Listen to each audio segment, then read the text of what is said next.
Yeah, what's up, peoples? Yeah, god damn it, he's back. That's right. I'm back again. I'm just checking out some things, you know what I'm saying? Before we get into this again, I've been away for so long, that I won't rap to y'all again, man. Because here's the deal. I had so much fun doing the video earlier. And normally, when I do my videos, I'm going to keep it real with you. I'm not one of those mugs that sit there and think I'm somebody special. That, you know what I'm saying, sitting there, like I said, trying to get my Hollywood star fame, you know what I'm saying, out there with BVD. Y'all probably ain't old enough to know who the hell they are. I'm doing this for the love of the culture. What's up, oh boy? That's right, JWAGS is in the chat with his crazy ass. Hey, check out my man, JWAGS. Wags, I'm going to make you a mod. And if I know you busy putting people in jail, you know what I'm saying? with your law abiding ass. I'm going to make you a mod. If you can drop a link to your channel in there, because people got to get your material, man. They got to fill the whole Triple B. And I was listening to the video and I did a crime. I did not mention my man Jay Wags. That's a cardinal sin, man. But check out Jay Wags' material. We got a good Scram Punks coming this week, man. I can't contain myself. Look, I already got one NDA disclosure with Neethles and his gang of ruffians. They said they was going to break all my kneecaps. You know what I'm saying? All of them, like I got more than two. But they said they was going to break all my kneecaps if I release why I did not like Black Panther. I might need JWAGS on the show with me for backup. You know what I'm saying? You know what I'm saying? I might need some Pittsburgh 412 backup. You with it, JWAGS? You know what I'm saying? You try to watch your boys back. You know what I mean? You'd be like, hell no. But I can't hold this in. JWAGS is going to be on this week. Right, Jay? We still got ink to deal. You know what I mean? And then there's somebody else, another Triple B member. We're going to have a packed show. And then I got some other people coming on too. For Scram Punks. I'm talking about Scram Punks. I'm all over the place. Nonetheless, the reason why I'm here right now is because, as you can see in the title, I want to talk about Xbox Gamepass. So why I think it will become the supreme choice for gaming. Okay? Now, where did I come from with this all of a sudden? Because I've already dropped a video on this. Well, as I was explaining before JWAGS threatened my life in the chat, I don't normally listen to my material. But because I've been out for a little bit and then the PC wasn't working right, you know what I'm saying? If y'all follow me on Twitter, my PC was acting up too. I think it was Disney, you know what I'm saying, trying to shut me down from speaking my mind on the Black Panther thing, you know what I'm saying? But we're going to take care of that on Saturday. Walt Disney coming back from the dead, messing with my circuitry. Nevertheless, I was just trying to check the sound. I'm like, oh, this sounds real crisp. Let me listen to my, JWAGS says, shit, I ain't seen it. But as a white guy, if I say I don't like Black Panther, I'm going to be labeled racist. Hey, yo, I got your back, bro. You know what I'm saying? You're going to get your Black Pass this time. I got you. Look, man, because here's the deal. I'm going to say this. All right, and then I don't think I'm breaking the non-disclosure agreement. I was listening to Diller gaming, right? No. I wasn't listening to him. He dropped something on Twitter. And he was like, yo, Black Panther was a 7 out of 10. And this is before I saw it. I had 2 free passes, Wags. You know where he knows where this is. It's my 412 brethren. My best friend's wife had called me up and was like, yo, me and your boy got these free passes to Black Panther, but I'm not going to be able to go. He can't go because we got to work. Do you and your wife want to take these and go out to Penn Hills Theater and see it? And I was like, nah, because I like to go early in the morning. I don't like there to be a lot of riffraff, and then I'm cheap. You know what I'm saying? And I like to, go to the early bird special at Lowe's where I can see like 5 movies for like $13. You know what I'm saying? So, nah. Now what that got to do with anything? Well, I because I missed out on that opportunity, I had seen that Diller had put something out there. Diller said, 7 out of 10. Muggs was like, whoa, whoa, whoa. And my man Cyrus Burke was like, yo, he was just playing with him. He was like, Diller, you go out there and you say that, now Muggs is going to label you racist or whatever. And I didn't consider it Diller being racist. I considered it Diller. Diller's like one of the cats that, you know what I'm saying, when he gives an opinion, it's jagged. You know what I mean? Like, we got one of those in Triple B. You know what I'm saying? He calls himself King's Blood Gaming. He don't smooth it out for you. He don't rub the clay and give you the nice little pottery. He just takes the goddamn clay and slap you in the eye with it. You know what I'm saying? It's all jagged. In other words, he don't smooth what he say, King's Blood Gaming. Diller's kind of similar to that, so I figured, this is just Diller's take on it. You know what I'm saying? But I was like, with all this hype and everything about Black Panther, man, this mug got to at least be an 8. Yo. I'm going to say this and then I'm going to move on. Okay. Diller was being nice when he said Black Panther was 7 out of 10. Okay? Diller was being nice. And I'm not no Uncle Ruckus, okay? I'm not going to go into too much. I'm not no Uncle Ruckus, the Negro hating, you know what I'm saying, black dude that just, no, I'm not. Y'all, I'm going to reveal some things to y'all because I don't like to get political. But I'm going to reveal some things to y'all that might make y'all go, okay, I see where it's coming from. And may break this illusion that y'all have over this movie. And there's just some things about this that kind of rubbed me the wrong way that I want to elaborate on. And now everybody's going to say, yo, you are trying to be Uncle Ruckus. You trying to rain on our parade. We're trying to celebrate. And I look at this celebration as Boondocks. Remember that episode of Boondocks where they had R. Kelly, he got free from prison and everybody was sitting there dancing, listening to his song. And the brothers from Boondocks was like, why is y'all sitting there dancing? R. Kelly is a child molester. And they was like, but his music is good. Now, hold on to that thought till Saturday. Because y'all all dancing and celebrating, right? But what y'all dancing and celebrating for, should y'all really be dancing and celebrating for that? Or should there be another litmus that you should be looking at when you're judging this movie? That's all I'm saying. That's all I'm saying. It's all opinions. I know I'm going to shake the world with this. Like I told y'all earlier, I'm going to be the most hated man from here to Wakanda. But just stay tuned. Smash Podcast. I told you I'm advertising this all week. Smash Podcast. Check it out on Saturday. We're going to get into it. Everybody got their Wakanda weapons ready to slice your boy up. The whole panel said they's going to give it to me. And we're going to see what's going to happen. And if JWAGS is really my dude, he come on there with me and have my back. You know what I'm saying? No, I'm just joking. But we're going to do the damn thing. It's going to be entertaining, too. It's going to be hella entertaining. It's going to be a great show. Check it out. Bloody Knuckles, Cyrus, and all them, Nethos, Supreme G, and my man Soul King. They'll let y'all know the time and everything. We still working out the deal on that. All right. Into that, I am not going to get my kneecaps broken. Jay Wayne like, yeah, they gonna grill you. Yeah, they coming. They coming, man. Them mugs, man. Look, they being nice on Twitter, but hey, yo, they gonna come, man. They gonna come. All right. But so check that out. Check that out. That's gonna be hellified entertainment. All right. So here's the deal. Xbox Game Pass. Why did I jump on this all of a sudden when I've already dropped the video? I don't like repeating myself except when I'm teasing Destiny 2. And I only like ripping on Destiny 2 because, number one, I was a Destiny fan. I like Destiny a lot. You know what I'm saying? When the Division got mediocre to me and I flipped back to Destiny after the Taken King, I was very impressed by what they did, how they changed the game around. All right.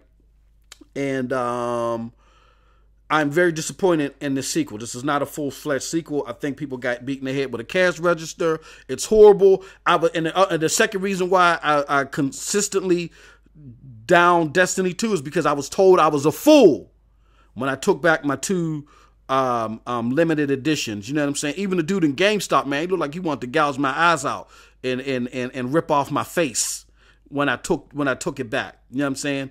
And now I seem like that I was right? I seem like I was okay for doing that. It was okay. I wasn't mental. Because Destiny 2 is garbage. It's doo-doo chunks.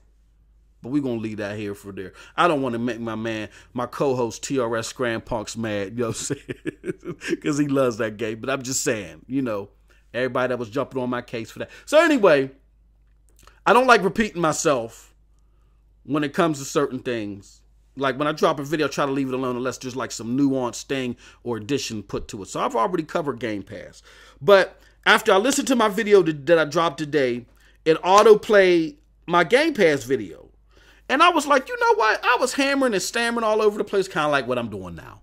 And let me elaborate a little bit on why I feel like Game Pass is going to be the supreme choice for gaming. All right. So there's 3 segments that I'm going to cover, and I'm going to try to do it as quick as possible. It gives casuals access to overlooked games for a low price point. That's perk number 1. Number 2, it gives actually third-party publishers, which is a big argument right now. It gives third-party publishers an incentive to jump on the service. And I'm going to explain that. And last but not least, it's going to be a revenue builder for Microsoft.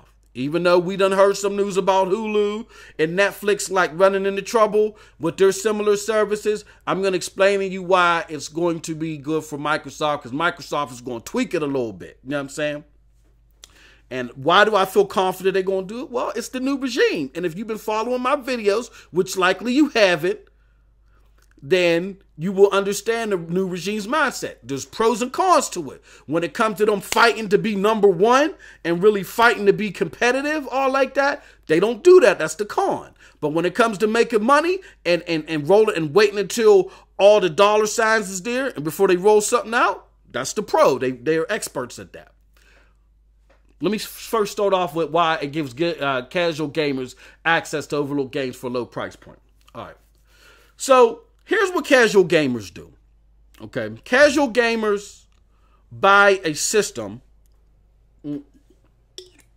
particularly because they want to game where their friends are at. Multiplayer games are where it's at, particularly multi-plat games. There really isn't the same ploy. And Ethel's dropped a very good video about this. Which I'm you know what I'm saying? I'm so proud of my man Nethos, man. He's killing it out here, man. No, but my man Nethos dropped a like a crazy fly. I'm gonna sound like one of them old school 80s rappers. Crazy fly, silly Gumby gold video a few days ago about this. That exclusives still matter, but do they hold the same weight that they used to? And the answer is no. But they do matter. However, to casuals, what matters to them are the multi-plat games. So they'll pick up either like a Call of Duty or Battlefield, or maybe both, in a sports game. And that's what they stick to for the majority of the year. You know what I mean? They'll pick up the basketball game. They'll pick up their football game, their Madden, you know what I'm saying? And if they're the only time, and the baseball is really only being covered by Sony, which is smart by them. So, you know what I'm saying? If they want to play baseball, then they hop on their Sony console. Fine, whatever. All right.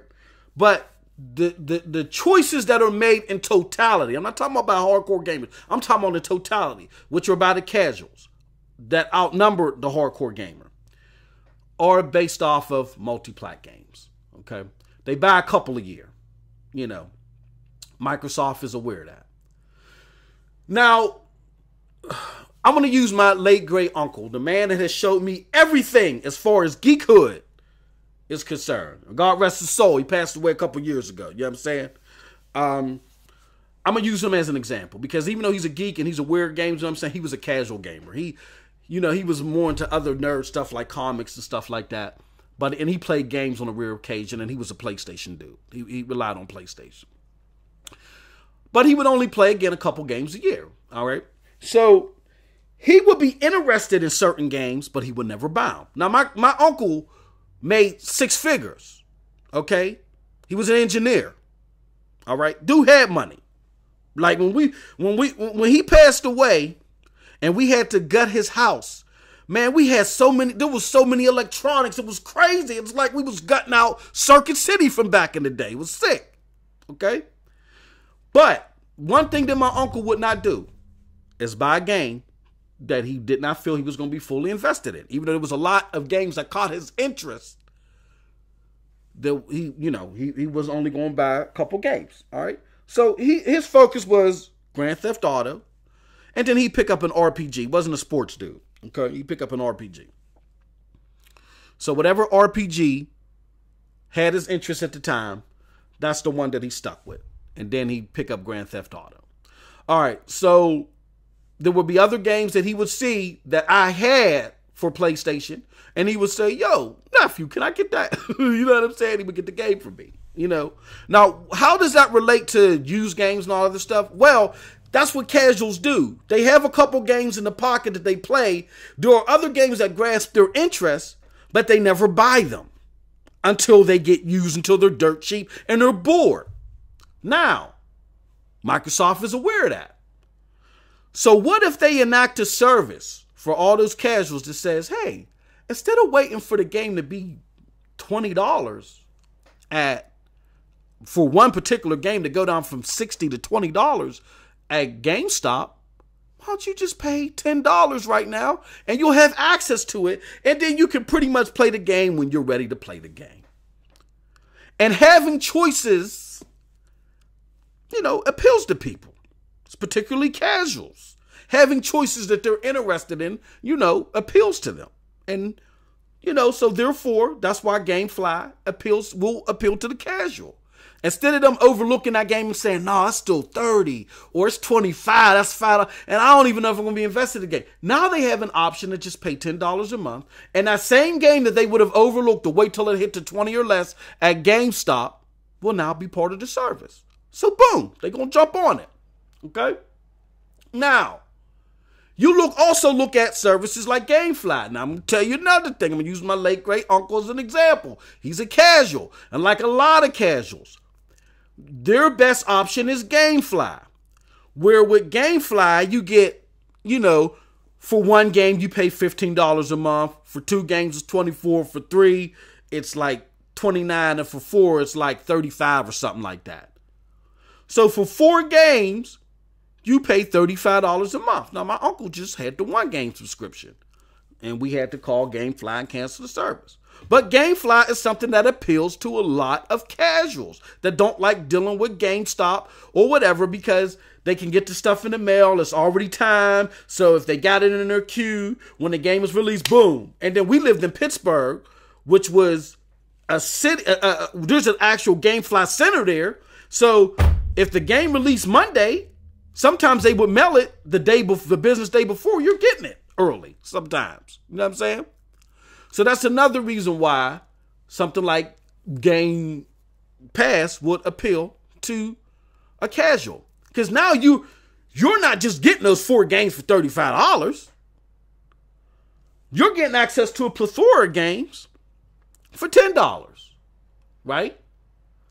And then if you look at, and people like subscription services, like currently, there are 17 million Hulu subscribers, and there's 54 million users. All right. So if you reference that to gaming, you know what I'm saying? Like how they released numbers for PUBG, they said there's 4 million players, but you could say there's like around maybe 3 million people that bought it or whatever, and the extra million are just, game sharing or whatever the case may be.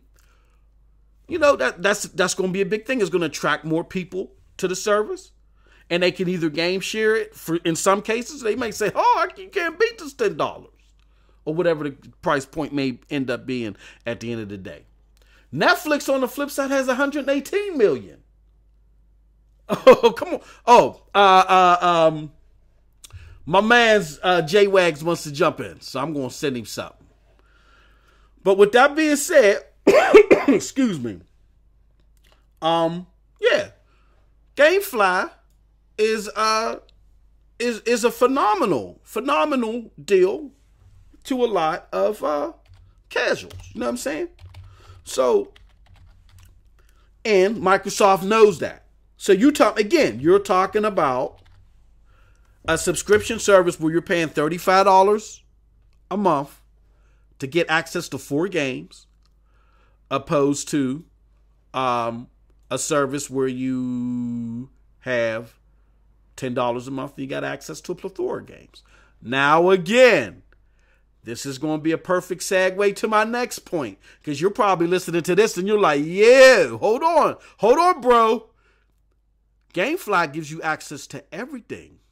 No, you know, the plethora of games on Game Pass are used games. Now hold up for a second, because I want to get my brother JWAGS on here. All right, let me see how we gonna do this. All right, let me find him. Okay, bada boom. There you go, Wags. I just sent you the link, bro. And let me do this. Hold on. Whoa. Where's it at? Okay, there we go. All right. You can hop on whenever you're ready, Wags. All right. So, I get that. There is not a lot of third-party support, and that's why there's a lot of people, YouTubers or whatever, that are saying that Game Pass is not going to be that important. And this is where I beg to differ. This is just going to be the big kit and caboodle. All right. Game Pass, as Microsoft alluded in a tweet, and I think in an article as well, when everybody was doing all the humbug about it, gives publishers an incentive to stick with the service because it introduces a new revenue stream. Now, let me explain something to you. Now, I said this in my old video. In a previous video, oh, there he goes, JWAGS 412. Before I get into my video, hey, what's up, man? What's going on, bro? Shit. Hey, let me turn off. Let me pause your YouTube video. Hey, yo, I wonder who's all watching, because everybody let me know if y'all can hear Wags. Can y'all hear Wags? Yeah, they can. I got your video playing. I heard it on there. Okay, good. All right. But what's up, man? What's going on? Nothing, man. Chilling, man. I'm doing adult paying bills and whatnot. I'm listening to you talk, and then I heard the GameFly thing, man. That was when you brought up the fact that that there's a shipping center in Pittsburgh, right? Yeah. Yeah, so I was like, I got to tell the story real quick. Go ahead, man. Right, Go ahead, because I got one too now. Now you got me excited to tell my GameFly story. So this is before obviously I had a YouTube channel like 2 years ago, right? Okay. I started working down Pittsburgh 2 or 3 years ago. I started working downtown Pittsburgh, and I was renting a house in Green Tree, up on Noblestown Road, that area. Yeah. So I happened to get GameFly for the first time ever, and I remember I immediately hated it, man. It was taking so long to get games, like sometimes weeks to get another game. You know how it goes, right? Like that list.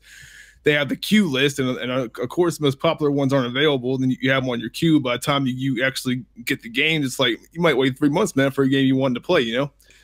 But none of my problems. I was calling them and shit, saying, where's these games at? Where's these games at? I'm like, I had games on my queue that were like 7 down. I wasn't getting yet. You know what I mean? Yep. So I was like, I'm paying $20 a month or whatever. I'm not getting any games. Anyway, so I'm going back and forth with them. Like they're saying, oh, we apologize, sir. We'll have them out to you. So I'm ranting. So me and my buddy decided to go to eat dinner. And do you know I'm on Noblestown? It's a little pizza shop there. I forget what it's called. It's right. Is it by the Eggs R Us place? It's right below the hill from that shopping city, like right below the hill. Oh, okay. I know what you're talking about. It's a little pizza spot. It's been there forever. A little tiny pizza spot. I used to live out in Carnegie. Okay. Yeah, it's on Noblestown. You know where all that stuff's right there. Anyway, it's on top of the hill. Like, well, you know where the GameFly place is, right? Well, I thought it was on the north side. No, man, it's in Green Tree, man. It's on Noblestown. Oh, for real? Oh, that's crazy. Yeah. It's on Noblestown, man. So, to my story, it's a little pizza place we order. It's nighttime, and this the place where GameFly is, there's no sign outside that says GameFly. There's nothing that says like GameFly. You know what I mean? Yeah, exactly. I always wonder what it was. So I'm sitting there eating my pizza, and I look out the window, and I can see it's nighttime, so I can see like down their hallway in there, and I can see a big GameFly banner behind the main desk. So I looked at that. I looked at my buddy. I looked at my phone. I Googled it, and sure enough, bro, I was like, "Are you effing kidding me?" I said, "I can't get my games. It's literally a half a mile down the fucking street." Oh, dude, I was flipping. So what's happening is I was returning my games, right? Yeah. The UPS guy was literally taking the UPS, USP, whatever, United States, but the mail guy was taking my stuff, taking it back to the postal service, then taking it to GameFly, dude. So I was getting these games late as hell, and the GameFly distribution center was a half mile down the road. Literally a half mile. Yeah, man, it's on Noblestown Road, man. Oh. You know what I'm talking about. Yeah, I know exactly what you're talking about because I used to go up there all the time to the Eggs R Us place. You know what I'm saying? Yeah. Mm-hmm. Yeah. They're still there. Yeah, make a bomb breakfast. Yep. Yeah, I had to tell you that story. I wish I had a YouTube channel back then. Man. I would have made a funny video about that. It would show me like walking down there. Hey, let me tell you my story, man. Yeah, this is well before I had a YouTube channel. Way back in the day. I don't know if you remember Mercenaries video game that came out, Mercenaries 2 that came out for the 360. It was sounds familiar. I can't remember. It was like when co-op was starting to get off, you know what I'm saying? And it's right a little bit after I got Gamefly. So me and a guy that I game with, you know what I'm saying? We were both waiting for this game. I ordered 2 copies of it. I actually made this is how bad we wanted to play this game. I made a separate for Mercenaries 2. I made a separate Gamefly for Mercenaries 2 and ordered both of them to come to the house. Now I lived in a duplex. So because I lived in a duplex, I used the person's address down below for the one order, and then I used my address for the other order, right? So there's like it was cool. So the second one that I made, it came on time. Mine's didn't come, which mine was the more established thing. Mm-hmm. So they were like, well, hold on. The reason why you ain't get yours is because we go by different addresses and stuff like that, and you're in a different area. I was like, no, dumbass. I'm right on top. I'm in the same exact area.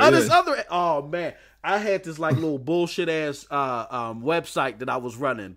And I posted everything on the website. That was one of my biggest stories that I had about Gamefly. And then they sent me an apology letter, and then they shipped me out a copy of Mercenaries real quick. You know what I'm saying? Ever since then, I never had a problem. But yeah, man. And I didn't know until after all that happened that there was a distribution center in Pittsburgh.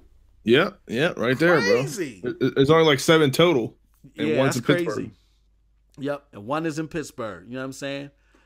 Okay, so while I'm going into my bibble babble, while I still got you, unless you gotta go, what are your thoughts on Game Pass? You know what I'm saying? Like I didn't go through the whole shebang yet, but I feel like Game Pass will ultimately be the supreme measurement for gaming. What are your thoughts on that? Yeah, man, I've been saying since the beginning, man. I think Game Pass, especially on the consumer side, it's a win-win for us, man. $10 a month plus you get all these 100 plus these previous games and new AAA titles, like Sea of Thieves, State of K2, Crackdown 3, the Future Gears, Future Force, whatever. Me personally, I think it's a fantastic idea for, like I said, I think the consumer wins the most here, but I also see it potentially being the better option for publishers and game developers. A lot of people are worried about how they're gonna make money off of this, yada yada. But I'm sure they've crunched the numbers, man. I think this is gonna set a standard, man. Because if you can get all these games right for $10 a month, I don't think Nintendo's ever gonna do it. But Sony would start looking at that and saying, if it starts taking off and getting real popular, then Sony's gonna try to combat that and put out a service similar to that of their own. Something that compares to Game Pass, because Game Pass and PSN now, as you know, I'm not a fan of PSN now. I can't get with the streaming part of it. Yeah, I'm going off left here, but anyway, I think you good, man. I think it's gonna be fantastic, man. I think for the gamers and publishers, whoever else, I think it's gonna be a win-win. All right, so based off of some of my research and just some of my experience, or just looking at this whole new regime, like I'm not comfortable with them in a lot of ways, but then I understand their business savviness of them. So let me drop a scenario on you, and because I'm glad you're here, and if I can keep you to drop the scenario on, I appreciate your thoughts on it. All right, so a lot of people think, Wags, that third parties ain't gonna jump on this, but let's just say, for instance, Microsoft and Tune, a couple weeks ago or a few weeks ago, I picked up a couple of games real cheap. I paid like $30-something for them total, a couple of RPG games that I would never, I'm going to be honest with you, I would never buy them new. I would never pay $120 for both of these games. These are things that pique my interest, but I was waiting for them to get cheap. And I see Microsoft understanding that and them approaching third-party developers and saying, okay, maybe not on day one, but like after a month. Because after a month, you can really tell if your game is sinking or swimming. You know what I'm saying? Right. That they can go to them and say, look, you have a good game. Like, this Kingdom Come Deliverance, okay? Yep. We talked about that, you know what I'm saying? I kind of like know one of the guys that are promoting this. I think it's going to be an interesting game. I want to pick it up, but again, that's me because I know the guy. There's a lot of people that may not pick this game up. I can see them approaching the Kingdom Come Deliverance. Let's just say, let's knock on wood. Hopefully the game does well. But let's just say if Kingdom Come Deliverance doesn't do well after 4 weeks, I can see Microsoft going to them and saying, you know what? People are waiting for your game to drop to like $20, $30. And you're going to lose X amount of revenue. Because if that game, if it becomes used and it drops in price, you'll never see that revenue because it's a used game. Right. How about we give you half of that or 45%, whatever of that, and you put our game on Game Pass. That way the money stays with you, and then we keep it in the community. You know what I'm saying? Now, what are your thoughts on that? Do you think that's something that could get a lot of third-party people that are overlooked onto the service?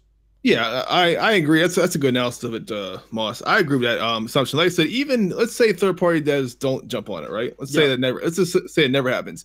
Even so, it's Game Pass with what they're offering now, it's still a good deal. Now, if third party developers hopped on that, then that's even better. But I think, like you said, if a game, because we all know the games have the best sales in their initial, what would you say, 2-3 months, maybe earlier than that. Absolutely, yep. That's making the majority of them sales. So yeah, so if it's not selling that well or sales halt after a certain time, and then Xbox says, hey, you want to throw it on Game Pass? We'll cut you this much, or however they work out the contract, and then they can continue to make more money off that game. And then people who wouldn't have tried it prior to that, might end up really enjoying the game. They might get hooked on the game. They might say, they pour money into it through their season passes, whatever they're going to do. So I think it could benefit third party developers in the long run.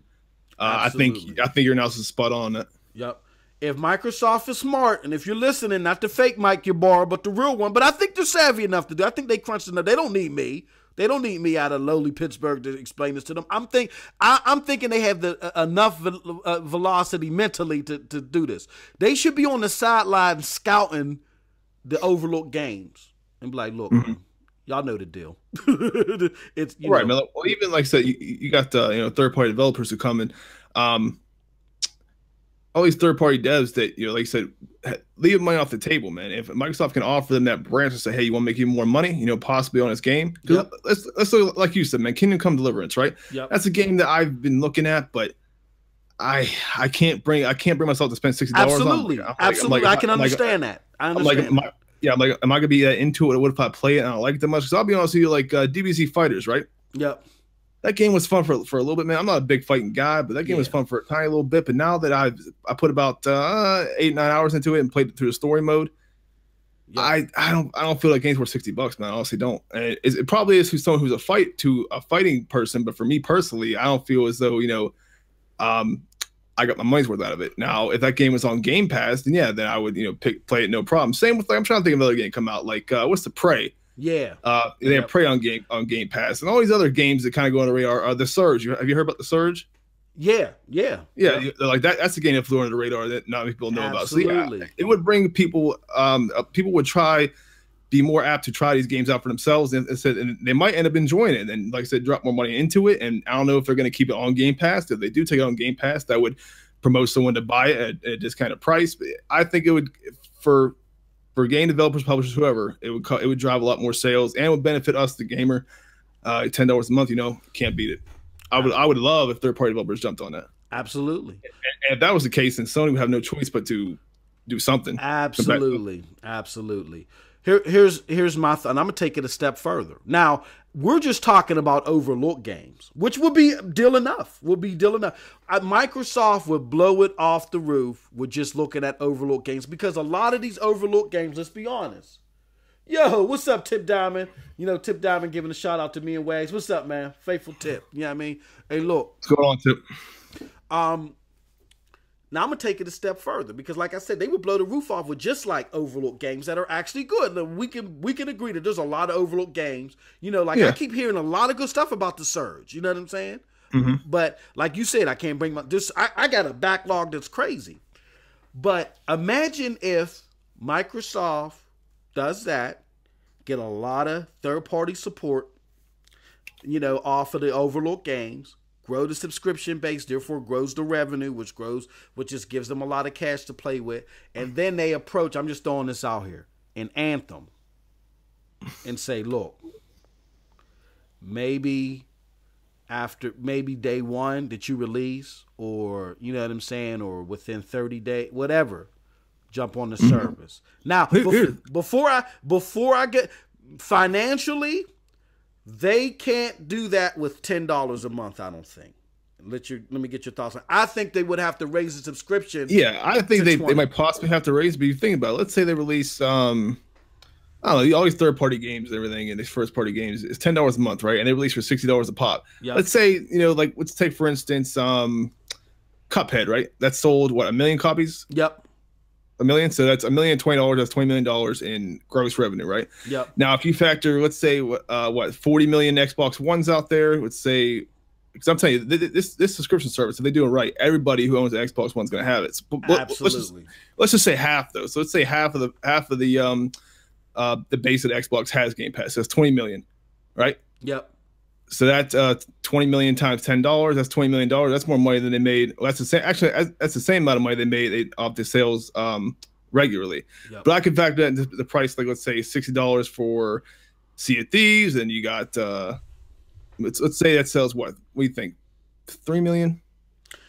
I don't know. I mean, people are saying this, but I don't know. Me particularly, I mean, I will be honest with you. I enjoyed playing the game after I gave it a chance, but a standalone, would I buy it? No.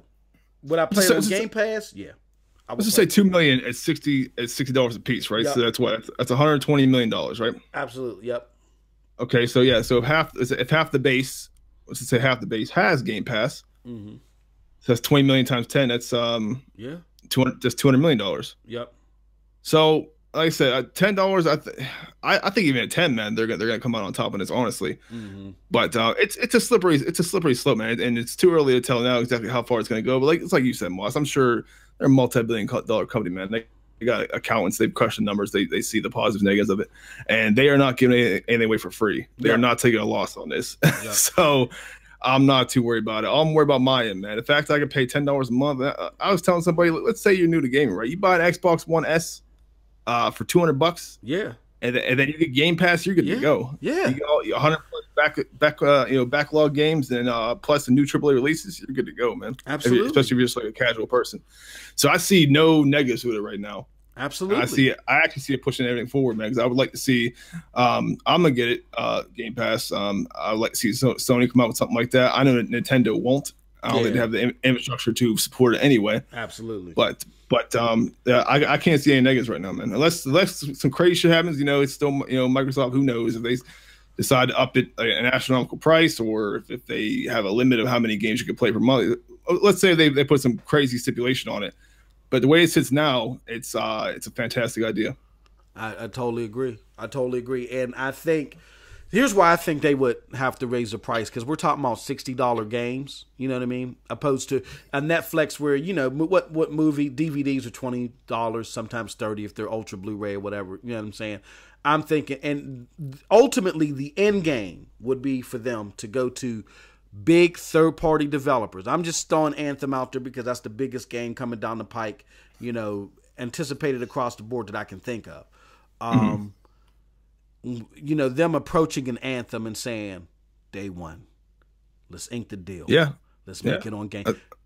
And they maybe they would have to do like different tiers, Wags. You know what I'm saying? Where for $20 a month, you get access to games like Anthem, but for $10 a month, you can get access to just the Kingdom under, you know what I'm saying? I don't know. Kind of like how Netflix has different tiers. Yeah, let's say if they did do that, let's say it was even $20 a month still. and they said, hey, you can get games like, Anthem, Red Dead Redemption 2, all these, these big AAAs, day one for $20 a month. That thing is everybody who owns Xbox is gonna have Game Pass. Absolutely. Everybody. Absolutely. And like you said, Sony would have to fall suit. I think Sony, what they're doing is, even though the service isn't like really liked a little bit, they're taking a more cautious approach.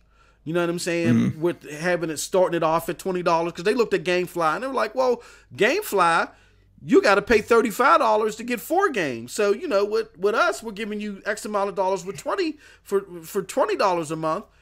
And and they don't have the infrastructure that a Microsoft has as far as servers and all that other stuff. So they're playing it safe. That's why it's $20. But if they see the success that Microsoft is having, they're going to have to jump aboard. Period. Right. Yep. You know what I mean? Yep. I agree, man. I agree entirely. But hey, Moss, I gotta go, man. I gotta get some shit done. Hey. Thanks for letting me on, man. It's always fun. I said, count me in. I'm glad you're doing better. I'm glad you're not sick anymore. Count me in for the Scram Punk podcast. So are you going to be here this Wednesday for Scram Punks?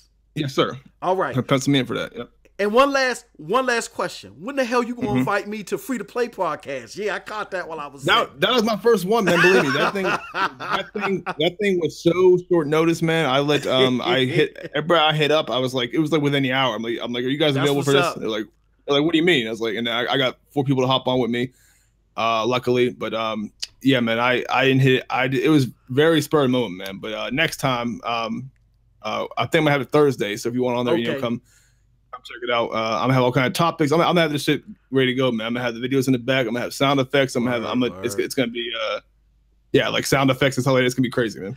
412 crew, man. JWAGS, MM2K, man. We dropping it like no other. Check out JWAGS' new part. Check out all his videos. Yep. Appreciate it. And check out his new podcast. It is called Free to Play. I was sitting there taking my antibiotics, coughing up phlegm, and I was like, what? He got a new... That's what's up. That's my boy. You know what I'm saying? I had my camera on this whole time? No, but they can't see you, bro. Oh, okay. I didn't even see you. Yeah, they can't see you. Yeah, camera's on. Hey, yeah, but thanks for having me on, though, man. I said I'll talk to you Wednesday, man. I'll be on there. All right, peace out, man. I appreciate it. Bro, thanks for having me. All right. My man JWAGS, blessing MM2K's channel. You know what I'm saying? And we dropped it. As usual, the 412 crew. You know what I'm saying? We might have to do a little special Triple B type show for that. The 412 crew. All right. I like the sound of that. All right. So again, y'all, this is your boy MM2K. I wanted to talk about that Game Pass. Had a very elaborate discussion about it. You know what I'm saying? And then I got another video coming out tomorrow because I want to talk about. Well, I'll leave that a surprise. But again, I think that Game Pass is going to be the future of gaming. Because game developers and publishers want to keep all the funds in the gaming community.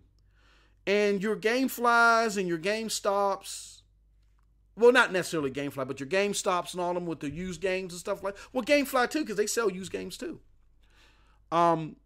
They take that money out of the community. And it's like my man, the godfather, the mentor, Next Gen 720 says all the time.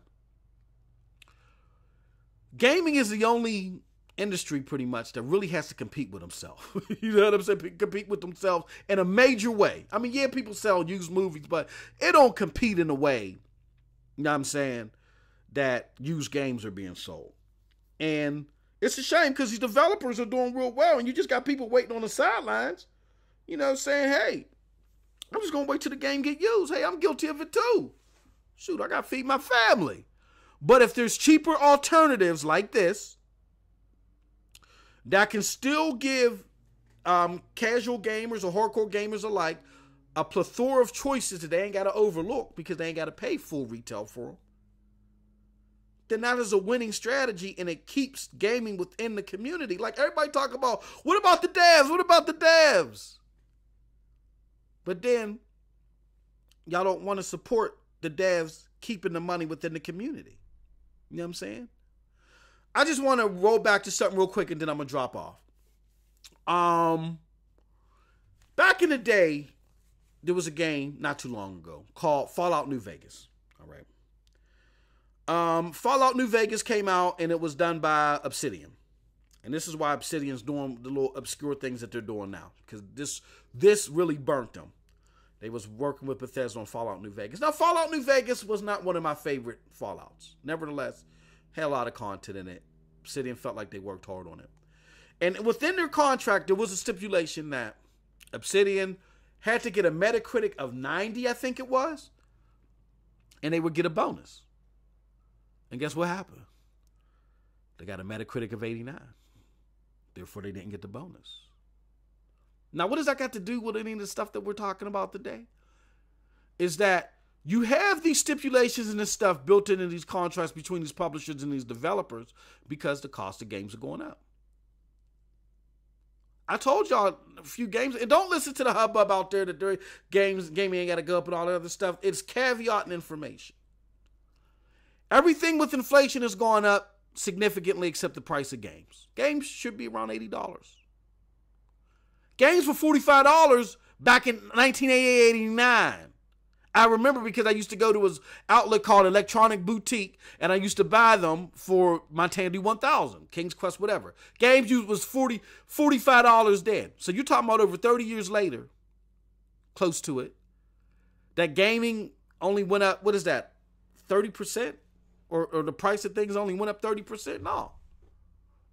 I remember when all Debbie snack cakes were 25 cents back in the day, around that same era. Guess what? Debbie snack cakes are at least double. They're 100% more, if not 150% more. Nothing went up 30% from 89 pretty much to this time. Hardly anything, especially in the entertainment biz. Okay? Video games are considered technology in some cases, but now the entertainment sector they've been moved to because of the revenue that they're bringing in. So with that being said, we are being cut a big deal by not paying $80 for games. Now, do I think games are worth $80? Hell no! This has been a generation that has been disappointing in a lot of ways. So I get where people would revolt in their minds if games were $80. But let me pose this to you. If you polled the average gamer and asked them, do you think what's being offered this generation is better than last? From my conversations that I have with gamers, the vast majority of them would say no. And because they would say no, the results would be more, don't think so. Therefore, they don't think that, a lot of them don't think that games are even worth $60 right now because they're not offering anything unique systemically or consistently. But even though they feel that way, they're still buying the games. Fact of the matter is, they're buying games, hardware, software, at a rate faster than they ever have. The PlayStation 4 is outpacing the PlayStation 2. Now, even though the PlayStation 2 graphically didn't have much to offer, there were so many desired exclusives for the PlayStation 2 that even if you were an Xbox enthusiast, you would be a fool not to have a PlayStation 2. But nowadays, a lot of those exclusives they're not exclusive anymore. Your Grand Theft Autos and your Final Fantasies, all those big name games, they're on every platform. Those are the games that sell the most. The games that sell the most on all platforms, on both platforms. So why is it that if people feel that the quality of games are going down, that there's more money being spent? Because the developers of Quantum Break told you that the number of gamers haven't gone up, but it's just more gaming stuff is being sold. Even the Xbox One, depending upon which numbers you want to go with, seems to still be on par with the 360, even though it's getting smashed in output by the PlayStation 4. Why is that? And the number of gamers haven't gone up? Because Whenever you're looking for something to satisfy your thirst or your hunger and you don't quite get it, then you keep looking and you keep looking and you keep looking. I know that for a fact. Me personally, I've spent more money on games because I just don't feel satisfied like I did last generation. So I keep looking and I keep looking and I keep looking. Okay? So, with that being said, to segue back to the point, to get back on the rails, it's imperative that these Fortune 500 companies, these gaming companies, find a way to raise their revenue. They have to do it, like it or not. They find a way to raise their revenue without looking like bad guys. And they got to find a way to raise their revenue so they can reward the developers, because the developers are going to break and say, we're tired of this shit. Excuse my French. We're not really getting, paid, and the publishers look, the rate of return for us ain't super excellent either. But we going to make sure that we okay because we the damn publisher.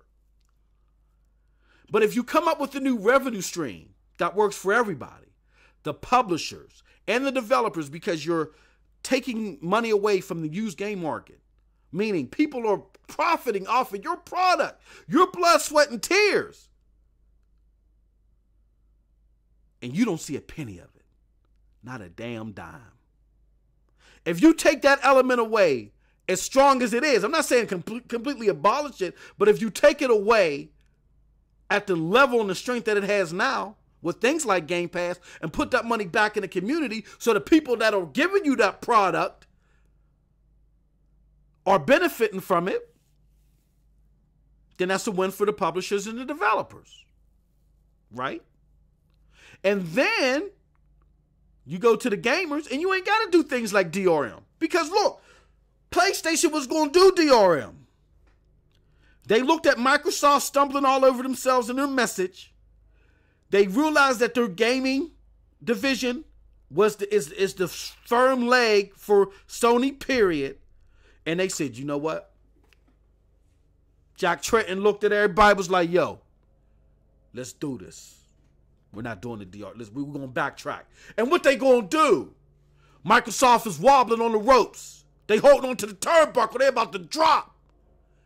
The people are going to come here. The casuals are coming back to PlayStation. The publishers are just going to have to deal with it. We ain't doing DRM in the story. And they got on stage and announced it, and it was the end of the story. They look like the good guys. But everybody can look like the good guy under a service like this, like JWAGS announced it. This is a no-brainer. The only question that there is how can you sustain yourself after putting your first party games out there on a service like this? How could you even do it? I explained to you how you do it. If they're smart, or I gave you a way how you could do it. That is show the work. You got good-looking games like Kingdom Come Deliverance, The Surge. You know what I'm saying? That, again, knock on wood. I don't want any, all games. I hope they all do well. But Kingdom Come Deliverance, personally, is close to me because I've chatted with Rick Langeese, one of the, he's a very good guy. Very good guy. I've had an opportunity, you know what I'm saying, as he was on other podcasts and so forth, to chat and show my anticipation for the game, and it's going to get picked up, you know what I'm saying, at full price, because I'm going to support the developers and the company. With that being said, people may overlook it. I hope they don't. But if they do, there is a second opportunity for Rick, which would be Game Pass. Oh, yeah, I was looking at that Kingdom Come Deliverance. Man, that's what's up. $10 right now, or even if they bought $20, whatever the price may be. And I get access to all these other games that I overlooked. Oh, yeah, what's up? And then Microsoft inks out a deal with them and say, look, man, this is what y'all going to lose because of the used game market. We a powerhouse. We already did the financials for you. We already crunched the numbers for you, bro. We're going to give you a slither of that pie. If you let us put your game, give new light, your season pass, like JWAGS said, I didn't even think about that. Your season pass, all the other stuff, the little amenities or whatever that come with your game. You know what I'm saying? Now we going to expand the reach to your game, and we're going to keep all the revenue within the community. Okay? Okay. So it's a no-brainer. And they look like the good guy. Not just Microsoft. Anybody that adapts this process looks like the good guy. But with that being said, we got to be realistic. They are going to have to raise the price of this in order for it to work the way they will want it to work in the end state. In order for this to become the choice for gaming altogether, you got to get those highly anticipated games on the platform, particularly day one. And you can't do that at $10 a month. You just can't do it.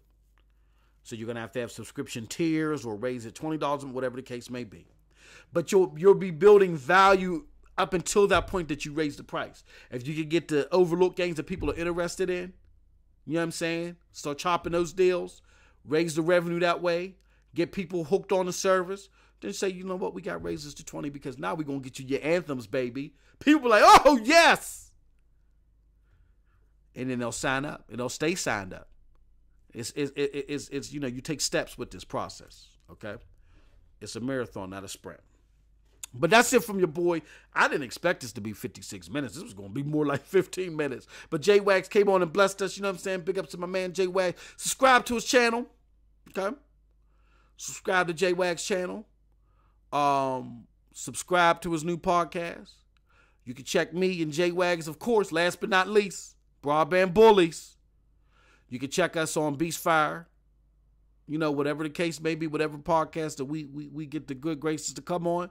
We get the ticket to show up on. We'll be on there for y'all. And as always, thank you for rocking with your boy again. You have a wonderful, wonderful gaming day.